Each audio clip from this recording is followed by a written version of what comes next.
It's been about 2 months since COVID-19 was first discovered in China.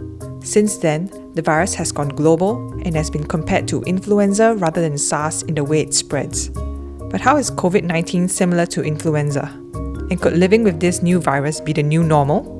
As of March 3rd, 2020, there are more than 90,000 cases of COVID-19 worldwide. And the WHO has raised the global risk assessment of the infection to very high. Professor Shili Yang, an expert in infectious diseases, talks about the spread of COVID-19 and how it might be here to stay. The easiest way is to think of it almost like the influenza virus, which spreads by droplets, and therefore it's also on the surfaces where a person can pick it up and then infect himself or others around them. So if you think of this coronavirus like an influenza virus, then yes, you can understand that it spreads very easily. I think in the past, because we were only dealing with SARS and MERS, the few animal-to-human coronaviruses, which didn't spread very efficiently, we started thinking of COVID-19 the same way, but like I said, it's better to think of it as like an influenza virus. Another similarity COVID-19 shares with an influenza virus are the symptoms. The main signs and symptoms of COVID-19 include fever, dry cough, sore throat, and headache, to name a few. Very similar to influenza, or more commonly known as the flu. But that's where the similarities of COVID-19 and influenza end. According to the WHO, coronaviruses are zoonotic, which means they are transmitted between animals and people. Just to be clear, there are human coronaviruses and animal coronaviruses. We have, I think, 4 human coronaviruses that spread quite effectively between humans, but they cause the common cold. It's so mild that we don't even notice them for the large part.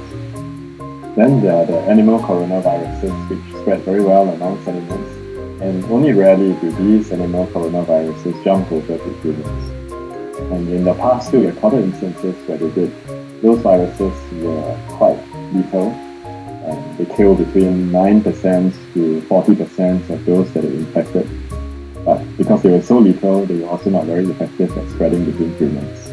This particular virus, COVID-19, seems to have the best or the worst of both worlds, if you think of it, because it spreads very efficiently and it doesn't kill as many people, but even that percentage that it kills is far higher than the common flu.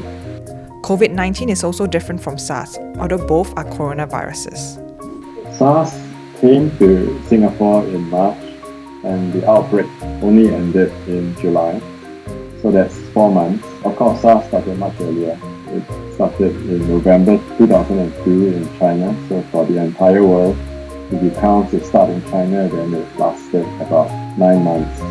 Coronaviruses don't spread very well and don't survive very well when the humidity is above 90% and the temperatures are higher, well above 25 degrees Celsius, for instance. Having said which, this doesn't mean that the virus will not be able to spread, it just spreads less efficiently. COVID-19 is quite different.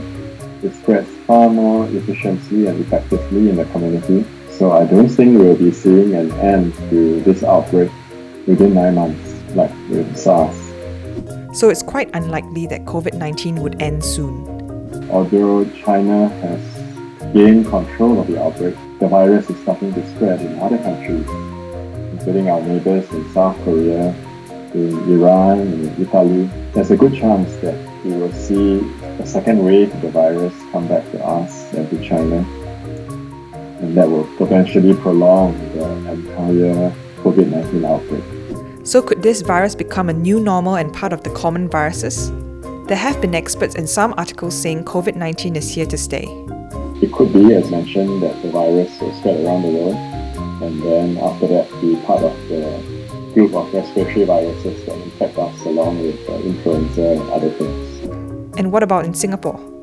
It certainly won't end by April for us, and I guess we have to learn to cope with it and to live with it as a new normal in a sense for a large number of months.